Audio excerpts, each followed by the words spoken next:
Hello, and welcome to the Graitec BIM Up Global Digital Conference 2019. I'm James Parsons-Moore. I'm a Customer Success Manager for Graitec. I have over 20 years industry experience as an architectural technician and over 11 years working in the Autodesk channel. This is my class on landscape architecture, design development using Revit.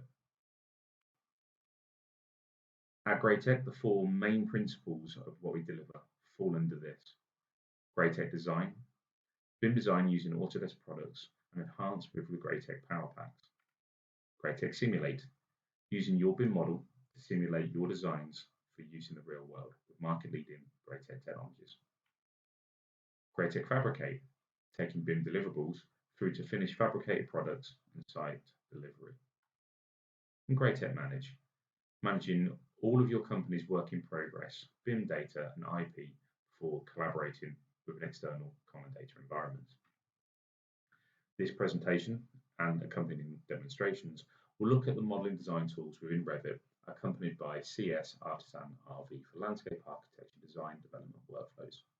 Concluding this presentation, you will understand workflows between architecture models and landscape, creating an existing tree survey, and then workflows for developing the landscape model through the stages, including hard landscape, soft landscape, planting, topographical manipulation, and placing content.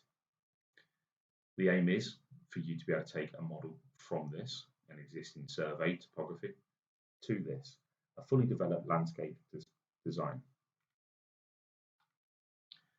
The workflows that we're going to look at are basically evolved around this. An existing topographical survey will take place, and that information will be exported and produced and provided for you either in a CAD format or CSV format. The architect would then take their template, create a new Revit project, import that data in, creating topographical services aligned to the survey. They would then develop that into a design for the new construction phases to give the outline for the external works. They can then issue that, if it's old school, via email, through FTP website, hopefully via a common data environment. The landscape architect would then retrieve that using their own internal landscape architecture templates. They would produce a model based around the main design, but developed. From here, we can take existing tree survey information in to aid this. Now, ideally, we could do this via CSV format. I'm going to show you some workflows around that. The workflows that we're going to go through involve around linking architects' models into a landscape model. We're going to copy the topography from theirs into the landscape model. We're going to place some existing trees. We're going to work on some sketch designs, mostly in 2D. We're then going to develop those as concepts and then look at the detailed development of them as well, aligning them with the work stages that we'd work through. So first things first, from an architect to a landscape architect. A project is usually started by an architect, with them taking responsibility for external work designs. This is then handed over to the landscape architect and civil engineer to produce more detailed designs, specifications, and solutions. The process of developing the design from the architect's initial designs can be complicated if we're using CAD data, but equally difficult if they have a Revit model. However, if you know some simple workflows, this process can be made much easier. In this video, we're going to show you how to do that. So we're going to work in an existing site. We're using phasing in this model, but this project that we're working on here was started from a bespoke template created for the landscape architect. All we're simply doing is linking in the architect's model, which has been downloaded from the common data environment. From here, we are going to pull in the coordinate system. So we're going to acquire the coordinates from the architect's model so that we know we're working in the same place. Because the landscape architect and the architect are both utilizing phasing in a simple way, we can use this to our benefit.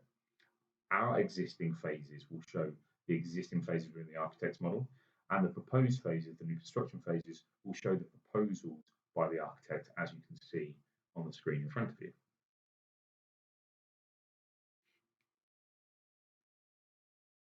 So a lot of people don't know this, but if you have a linked file, we can tab into the geometry that's inside it. So as you can see there, we're hovering over it, hitting tab, and it will allow us to highlight the topo surface within that linked file. You can't do anything with it, as in manipulating, changing the data, but you can select it. Now, when you select it, your ribbon at the top will show you copy tools. So you can actually copy that information onto your clipboard and then paste it to the same place in your file. Now we have an existing topo surface in our file, which exactly mimics what happens in the architect's model. What we can do then, you see, is we have told it to demolish at the new construction phase, which means it will be removed. What we're going to do, we're going to do exactly the same for the proposed topo surface in the architect's model. You see it's slightly different. They've filled in an area just there. So just to make it easier to see what's going on, I'm just going to unload the architect's model. Now they put a proposed road in theirs, which was a sub-region to the topo surface as well, which is why that came through. So as you can see, if we highlight them and look at the properties, you can see they're on the correct places. So now we have our topo surface in there. What we want to do is place some trees. Now, quite often the architect won't have the benefit of having all of this information, but if they have, they can take that in and we can utilize their information. But if they haven't, we can run this workflow. So using traditional workflows, there is no easy way to place existing trees, to be honest, in Revit. It's difficult. You can't place elements via coordinates very easy like you can in AutoCAD. The family that you need to place to actually mimic the information given to you in the tree survey is very complicated. It has to be very complicated to change all the information. If you're thinking about it, we've got the canopy height, the total height, the stem diameter or the trunk diameter, whatever you want to call it. The crown at different heights will change as well. The condition, everything. There's a lot of data there which has to be completely mimicked in the Revit family. You need to place them geographically. As I was saying, that's difficult in Revit. If you have it in AutoCAD, so some AutoCAD files can be brought in with a tree base there, and that'll be a block. You can map that, and obviously you can click on it to the same place. But again, it's a little bit difficult. You'd still need that intelligent family as well to do it. Ideally, the arboriculturist will record the tree survey in a spreadsheet form as set out in BS 5837. If this is done, we can actually map it using one of the tools in CSF, Artisan RV, and that's what I'm going to show you next. So across your ribbon, we simply have a tab for Artisan. In there, there's an existing tree panel, and if we click the Place Tree button, it will bring up the Place Existing Tree Manager. I'm just going to select a pre-used mapping here. Because we've done this one before, our columns in the Excel spreadsheet that you will see in front of you are already aligned to match to the parameters set out in the families, but we can do those respectively. As you can see, this is from an existing tree survey to BS 5837. It's got all of the information there that we need. So I'm just going to choose that one to bring into Revit. Now on the left-hand side here, it will map all of that information. As you can see, we have the element ID, the species, its height, everything. And the blue ones are mapped to parameters. And you can see those parameters on the right. So we have inside the Excel, okay, and then we have what it needs to be mapped to. And we can just right-click on it to map it to a different one. On the right-hand side, we can set the units. So if it's in meters, we can set it to meters. But certain ones, like for example, in this one, the stem diameter is millimeters. I'm just going to tell it to import. Once that's done, all of that data is in Revit. We haven't placed anything yet, but it's all there. And as you can see, even the condition of the trees themselves. Now, when we place them, ideally, what we're going to do here is place it as 2D. It will be a lot quicker to place it in 2D in this plan first, because to create all of the trees in 3D is difficult. We can color fill it. We can tag it as well. And what I'm going to do here is tell it that the eastings and northings in the tree survey match the eastings and northings in my Revit file. If I only pick one tree and tell it to place, it will only place that one tree. So we have to Control A here to select all of them. I'm going to place takes about 30 seconds to do this. I've just skipped through that to show you that all the trees are placed. You can see in the background how that looks. So all of the trees are placed, X, Y coordinates. Then there's no Z coordinates in here because it's not onto the topography, because it's just in 2D at the moment. But you see the colours as well match its condition as well. We didn't tell it to colour fill it, so it's just the lines around the outside. What I've done here, I've just grouped all the trees with by their conditions. I can highlight all the trees that need to be removed and then tell it to show them in Revit. So in my properties in Revit, it will just show you all 17 trees that we've just selected, and it will show you that their retention category is U. We need to remove them. So I can just tell them to be demolished at the new construction phase.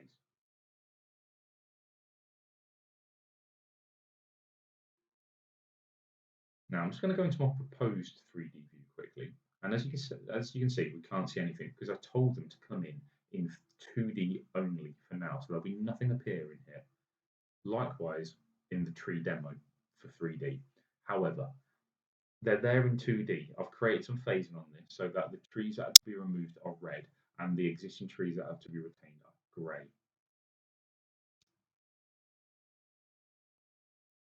And as pointed out before, I selected the 2D symbol only. What I'm going to do now, because you can, if you want, you can not click that and they'll come in 3D. I'm going to do it retrospectively. So I'm going to select all of the trees in this view. In my properties, I'm just going to filter out the ones that so trees only, the planting only. And then at the bottom of the properties toolbar, it says 2D only. I'm just going to untick that and let it work. This can take 5 to 10 minutes. There's a lot of data that is trying to pull in just there. But obviously I've skipped through that for the purposes of the demonstration. And now if we go into one of my 3D views, let's go into an existing 3D. Oh, shift lock just held there for some reason. You can now see in 3D all of my trees. If we select them, you can see all of the parameters are actually mimicking what the tree survey said. So there will be different heights, different stem diameters, different canopy heights, etc. And now in my 3D tree demo, tongue twister, you can see I've put again just some phasing on here to show all of the trees that have to be removed, show red.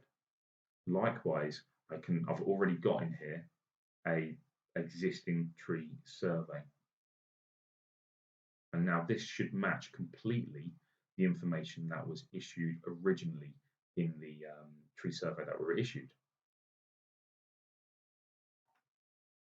So we've got our tree data in there. Let's look at some techniques for doing designs. Now, this is a tip that I give everybody. Create a view in Revit that will not go on any sheet. I always do that, whether I'm doing architectural workflows, structural workflows, MEP, landscape architect, it doesn't matter. It's where we can do sketches, we can do some layouts, we can do 2D geometry, we can import 2D CAD data and tell it to be in this view only. So as I said, this view can be used to create 2D sketches. And like I said, when you bring an AutoCAD file in, you can link it, it's not a problem.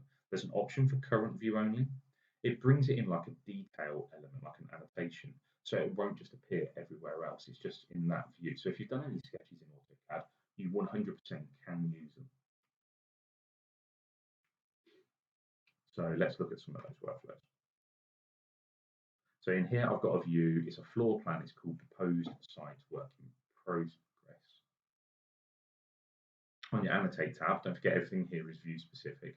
I've just created a few line styles. So down here, under soft landscaping, I'm just going to sketch some lines, just really simple. Obviously, I'm not going to worry too much about the size on this, but you would, and you can trace them wherever you want.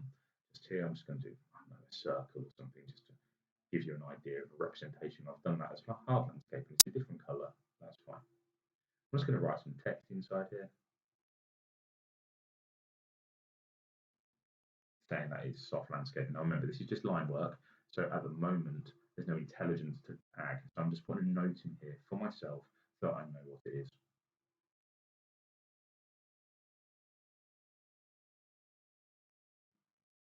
Once I've done that, I'll just change the size because that's coming up as quite small.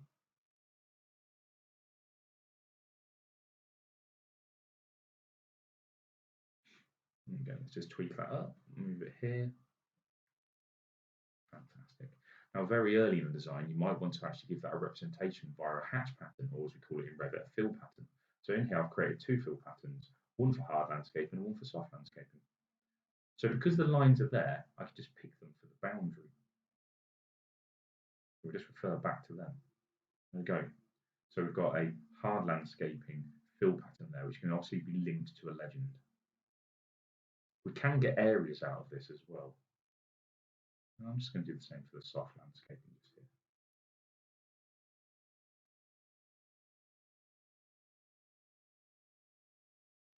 I'm just going to lock those lines as well. So if I move the lines, the boundary will change as well. So it's always a very important thing to do inside Revit, just to make sure that everything is connected. Now let's talk about hard landscaping. So hard landscaping is a key part of the deliverables on any landscape architecture project. There is no native tool inside Revit as such for paving, roads, paths, etc. We tend to use the floor tool to mimic an external floor area. With this, we can apply build-ups. We can modify points to create gullies, levels, and falls, and create surface patterns applied to them for rendering purposes and for identifying what that will be.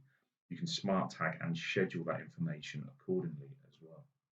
So in this video, we're going to go through some of the workflows. So in here, I'm just going to look at this road that the architect had sketched in. It is a topo surface at the minute, and it's got a material applied to it. That's fine. And it's actually pulled that material in from the architect's model as well, which is good. So like I said, we could use the floor tool. Now, but to trace over that, it's a bit long-winded. Let's just have a look at some of the floors that we've got. We've got one in there for paving, for example. So I'm just going to show you how that's built up very quickly. So it's just built up with a number of layers where we've got materials applied to it. I've just noticed here that it's got interior as the function. If you set it to exterior, it means we can schedule them separately to the internal floors as well. In the Artisan toolset, we've got this tool. It's called Topo to Floor.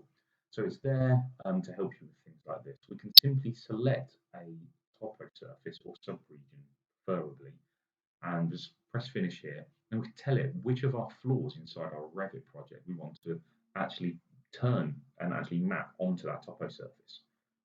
We can tell it what we want to do with the topography in that area as well. Now, in this case, we're just going to place it below. The good thing about this is it will follow the contour. So if you've got quite steep contours, it will follow it as well by modifying the floor itself.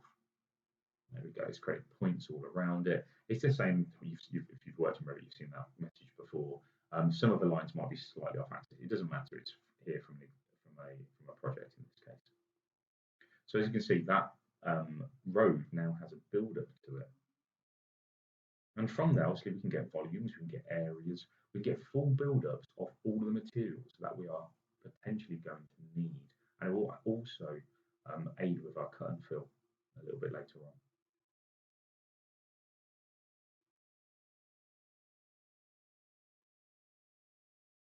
I'm just going to go into a plan view here, and I'm just going to zoom into this area and concentrate on here, because I'm just going to do an area of raised paving around here.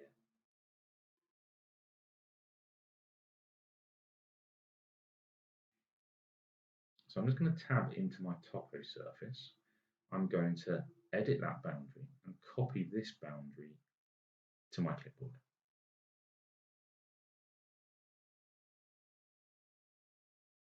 Now, boundaries are boundary conditions between whichever file. It could be a topo surface or path, it doesn't matter. What I'm going to do here, just to go through the workflows again, is create a new subregion and paste that boundary that I copied into this subregion. I'm then going to offset it 100 millimeters, 1.1 of a meter, with no copy. So it just basically flips it in all directions by 100 millimeters. So I've now got a new subregion in this area, like so. Now I could give that a material of paving, for example. Now I'm doing this out of order. Obviously, what you probably do is do it all as a topo surface subregion first, and then turn them into road later on, but to show you the tools and workflows, this is how I'm doing it. So then I'm going to run the utility in Artisan again to turn that into a Toposurface. Now, I think this one's completely flat. However, if this was on a slight slope, it would follow the slope, which is why it's worthwhile doing it. Once I've picked it, again, we can see all of the information about that. What I'm going to do, I'm just going to raise it up now, 75 millimeters. There we go. And you see there's a clear step up there now. Now let's talk about curves. Curves is a bit of a taboo subject when it comes to landscape. There's several different techniques that I've heard people using, and it depends what you're doing. I've heard people use walls. I've heard people do in-place families and sweeps, railings, all sorts. I'm going to use the slab edge under the structural tab. Now with the slab edge tool, I've just created a curb path and curb road in here. If we just have a look in there, what we've got under our types, I have a profile that I've created of 100mm by 100mm. I've called it curb profile. I've done two. One is that's path hosted and one that's road hosted, and they insert in different ways. So let's just have a look at that very quick. So let's go down to our profiles and have a look at the curb profile in here for path hosted. If I right click on it and say edit, it will open up that profile. It's a very simple profile, a couple of parameters in it so you can actually change it, duplicate and change the size. I've looked at the different areas and I've just put a curve on one of a little fillet on one of the sides. So again, if I go back to my slab edge tool, it's a little bit like the fascia tool inside Revit. Basically, I can just pick edges of my floor and it will basically apply a sweep along them. I've done them out of order, it doesn't matter. It actually kind of groups them all together. And so much so, if I come out of it and just highlight one of them, I can then press this button, add remove segments. I can even, I'm doing this individually, but you can use the tab tool and it will tab all the way around. So I'll just skip to that very quickly to show you what it looks like. Let's go to a floor plan so you can see what it looks like. I think that's a pretty good representation of what we want. Let's pull a little section through to show you what it's like in that view as well. As you can see, that's a long way towards the detail that we want to do. And bear in mind as well, the information is going to be in there for materials, lengths of curves, etc. as well. Let's just have a look at another hard landscaping area just here. Just to show you another tool. I'm just going to do some slabs here. So again, it's just using the floor tool this time. I'm just going to use the floor tool natively here, just to show you the tool.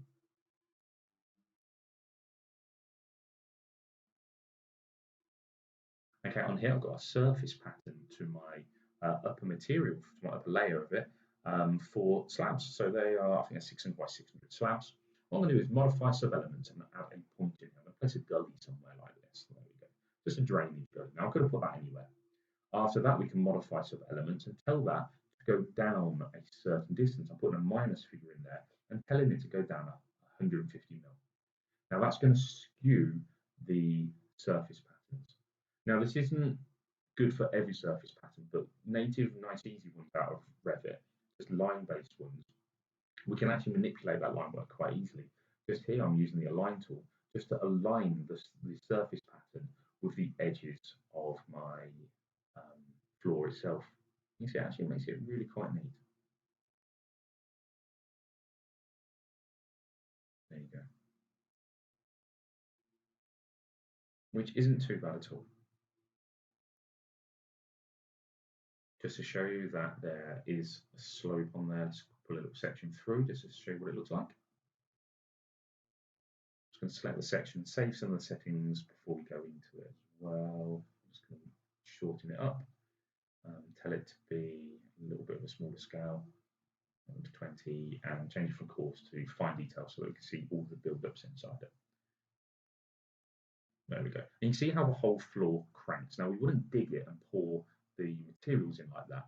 Usually the hardcore will be flat, and then we would taper down the bedding material to make any slopes. So to do that, all I'm going to do is the actual bedding material, just here, we've got a 300mm build. I'm going to make it variable in my floor build-up. If we do that, watch what happens. You see the material below it stays horizontal. The material that I told to be variable tapers down. And then any material on top of it, in this case the slabs, will just simply follow the actual line of it. Let's look at soft landscaping now. The creation of soft landscaping can be accomplished by a simple workflow, very similar to what we're doing with hard landscaping. Again, we can create a sketch area, turn the sketch area into a topographical subregion, create a floor to match the subregion, and then we can place planting, if it is a planting bed, on that. So we're going to go into planting in a minute, but I'm going to show you a nice little workflow here using some tools in Revit, a couple of tools in Artisan as well. So I've created a sketch in my work in progress, and it is just a blue line here for water. I'm going to put a water feature in here, a pond of some description, lake, whatever you want to call it. This is only a small one, so it's a pond to me. And again, in here, to give it a representation, early doors, I might just put a fill pattern in. I've just created a fill pattern with a solid blue hatch in here. And I'm just going to place it on there. Again, you could lock it if you wanted. So just again, early doors, just create some concepts. There's no reason why you can't do that. Obviously, that doesn't show in 3D.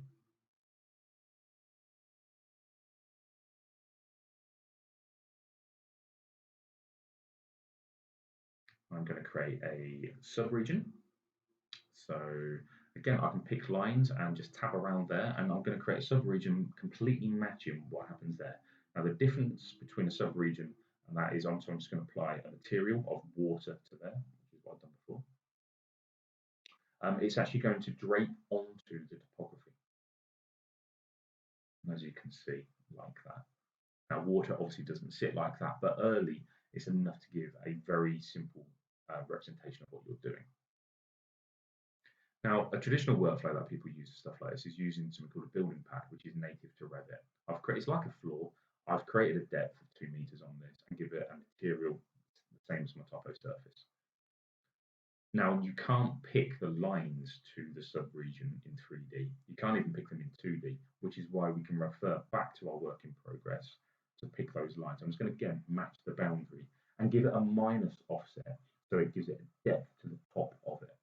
As you can see, what that's done, that's made a flat floor building pad, and it is basically just punched straight through the topo surface, like so, which works great. And you've got build retaining walls in there. If you want to do that, that's absolutely fine, especially if you're going straight down. I'm going to show you another workflow here.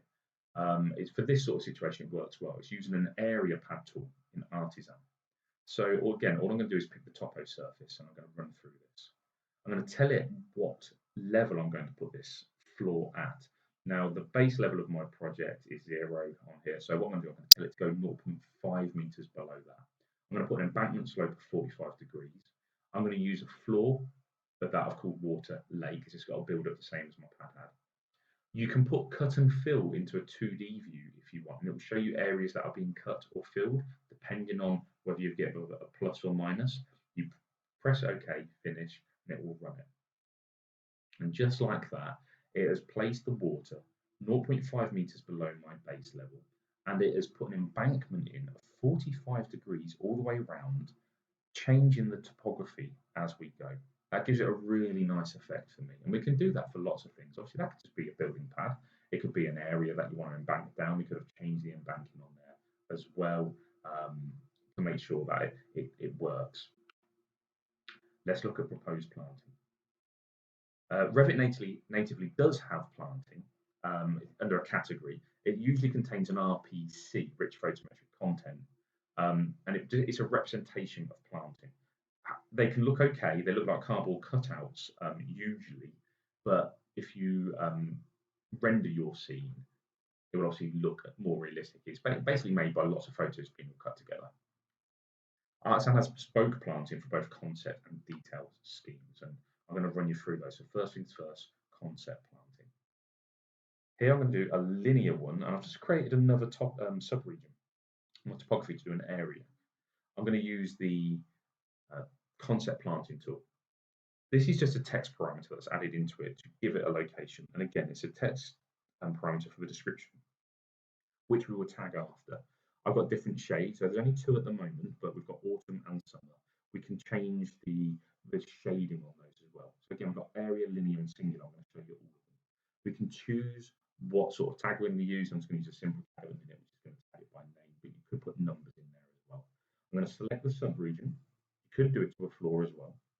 And as you can see, it's just very simply just put in some sort of representation of some planting that you want to put in there. I'm going to do the same for my line down here. And as you can see, we're going to do it on a line. This is not going to be lakeside, it's going to be roadside, this one just here. So again, I'm just going to change that parameter and place it on that line. We're just simply picking the line that I've put in. And let's put them in there. It's quite dense in here, but that's fine. We could have gone into it and changed the density if we wanted to spread them out more. And this is a native hedge. There's other versions of it as well. To place singular, we give it a diameter, and we just click to place it. It's very, very simple. I'm just going to put like a little copse over here. I can change the diameter on that, place some more larger ones.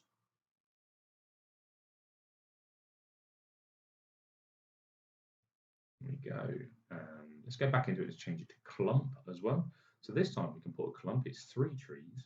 And it does, as you can see with the singular one as well, it randomizes the color. But doing a clump will actually randomize its location within that clump as well. See, it rotates it around as we're putting it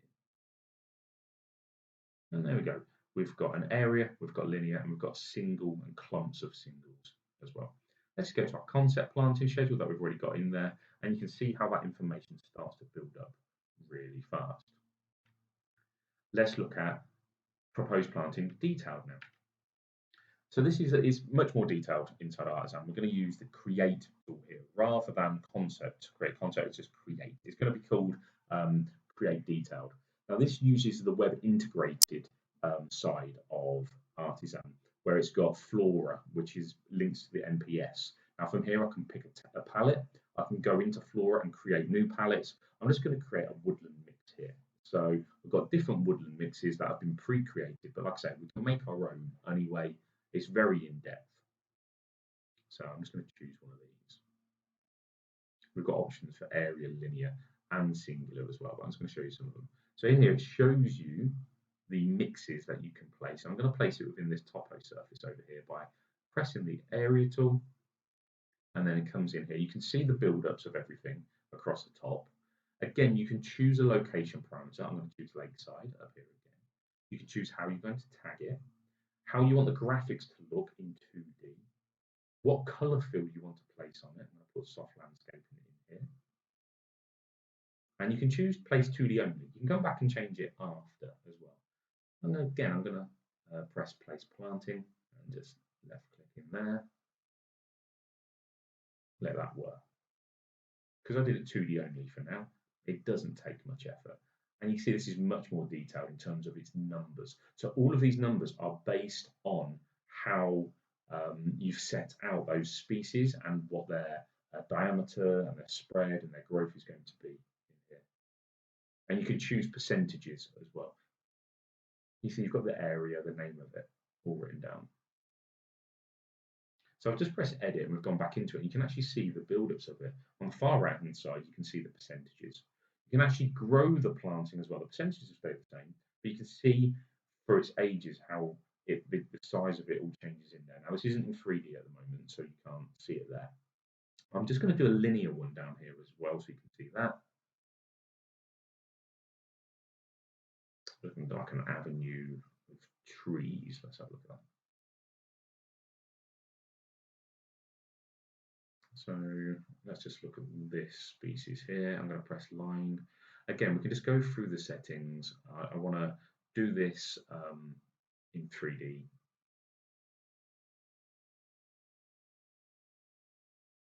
You can place it as a hedge as well, which will give it hedge features. And you can place double hedges. You can change the elevational symbol and plan symbol as well.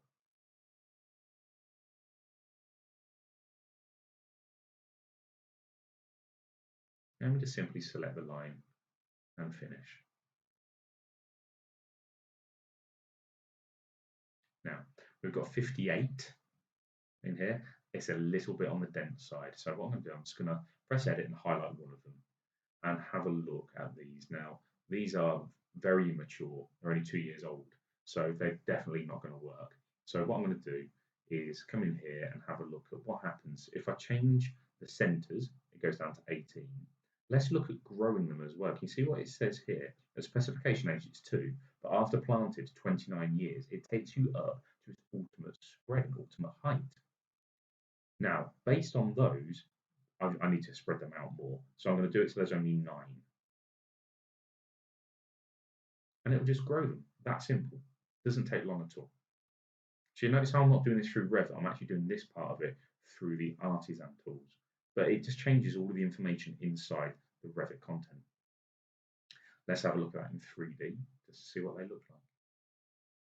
So this is obviously at full maturity now. We can change it back afterwards, but I wanted to see what they look like at full maturity. Now in here, you can see the cardboard cutouts, which are native to Revit. Those are the RPC content.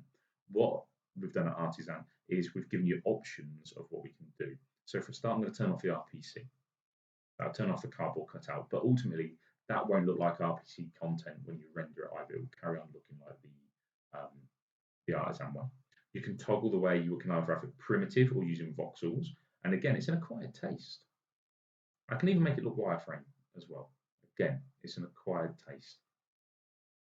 There's options in there, which is what I think is very important to this situation.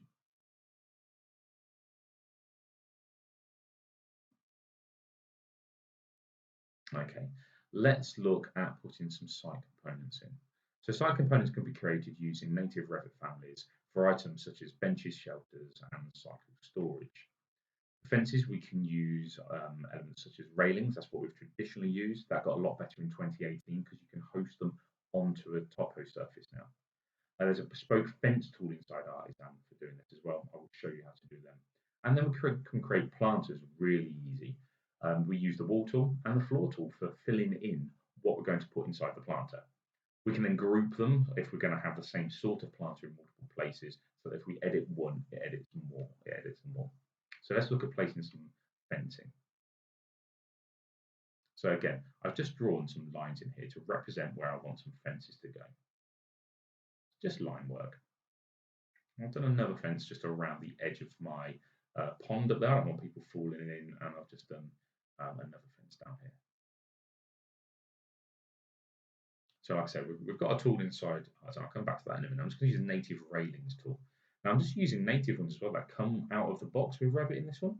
So I'm just going to use a steel chain link fence. It is just a railing with posts, balustrades, posts, and in between them there is a family for the chain link. So I've just placed that onto that line by using pick line. Now, as you can see, I didn't pick a host at all, so it just puts it in flat on the level that I put it in at. Retrospectively, you can pick host and pick the Toposurface. This works on floors as well. And as you can see, that's not been too bad a job, really. It's a fairly simple fence. Okay, I'm going to do a railing. I'm going to do it around my pond, sorry. I'm doing it around here, like I said, I don't want people falling in where it's quite steep into it. And I'm going to pick the host while I'm doing the tool this time, so it'll automatically be done.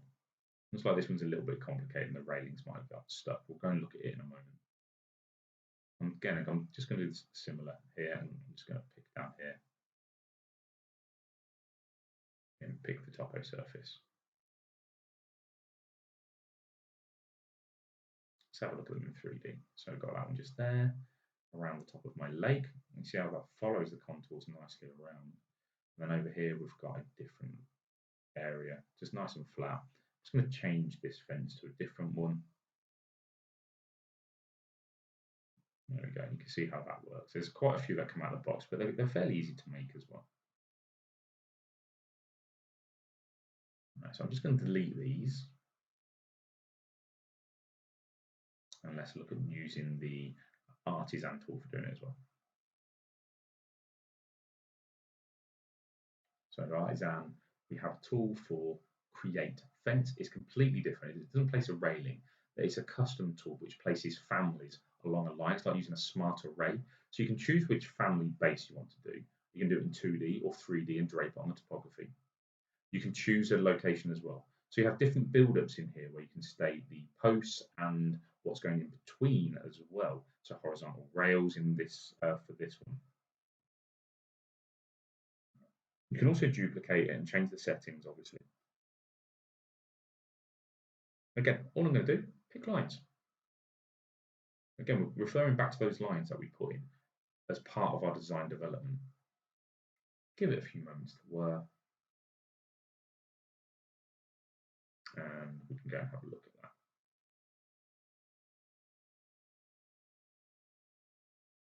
Now, it is different. That's not all one element now. So this is separate families, you can see in my properties. So if you wanted to swap one of them out for a gate, for example, it's easy. Or a different sort of fence, you can do that. It's just placing them smartly along the line that you chose and putting it onto the topography.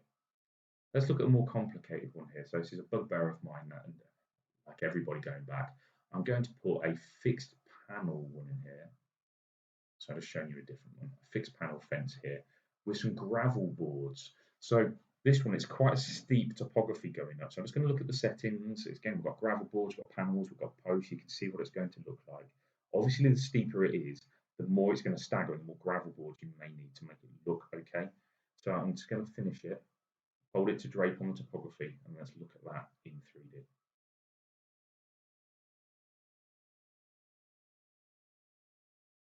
There we go. Let's just spin around it a little bit so we can see it a bit more.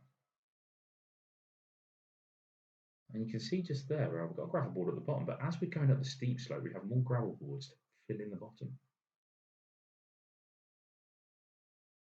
Perfect. Now, like everything, there is obviously you can do takeoff on this, and we can go into fencing schedule to see the data that is embedded into there and how many posts we need, what are the total length, all of that sort of information. Let's have a look at some planters. So just to show you those tools, I've got just an area of hard landscaping around here. I'm just going to draw some planters on here really quick. Native stuff, Revit walls. I've created a wall type, which is whatever it needs to be. This is just brickwork. It could be concrete, it could be whatever you want it to be, marble, anything really. I'm going to give it a base and a height.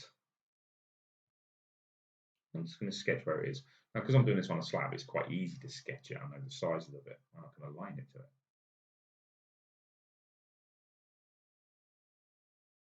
There we go.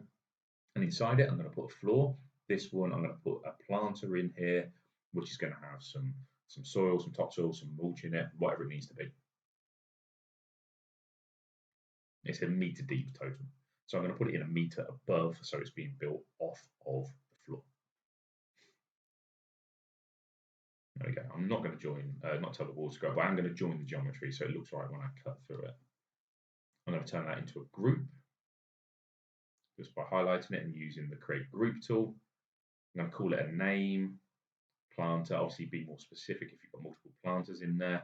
I'm going to change the insertion point to this corner, rotate it around so it's aligned with it. Be nice and neat about this bugbear of mine. Make sure people do this. And now I'm just going to copy that across to here. And obviously this can be copied anywhere, rotated, etc. Now those floors do overlap, but you can join them when you cut it through in section and it will look okay. So I'm just going to do another quick one just here, right next to it. And make it a little bit lower.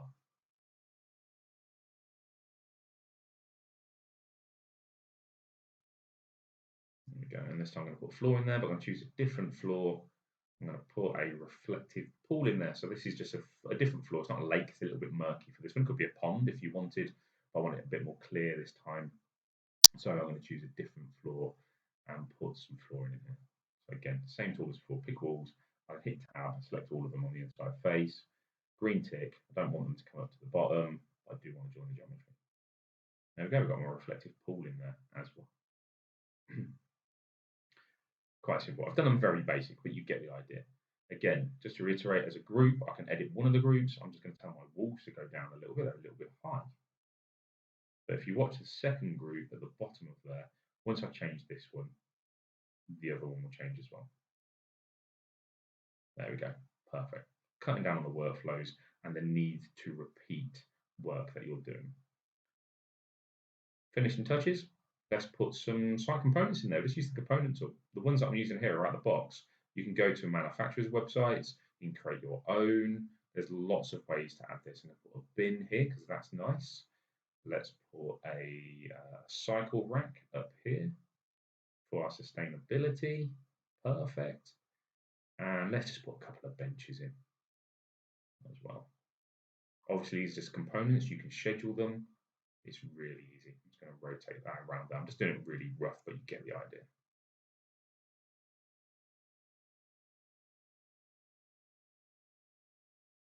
Wonderful. Have a look in 3D. You can see the 3D objects. You can put symbols on top of them where it hides the 3D geometry, so it puts a symbology in there. It's just really easy to do when you get to this sort of level. And there we come to the end. So thank you very much. I'm now going to open it up to any questions that you may have. Again, thank you very much for your attendance.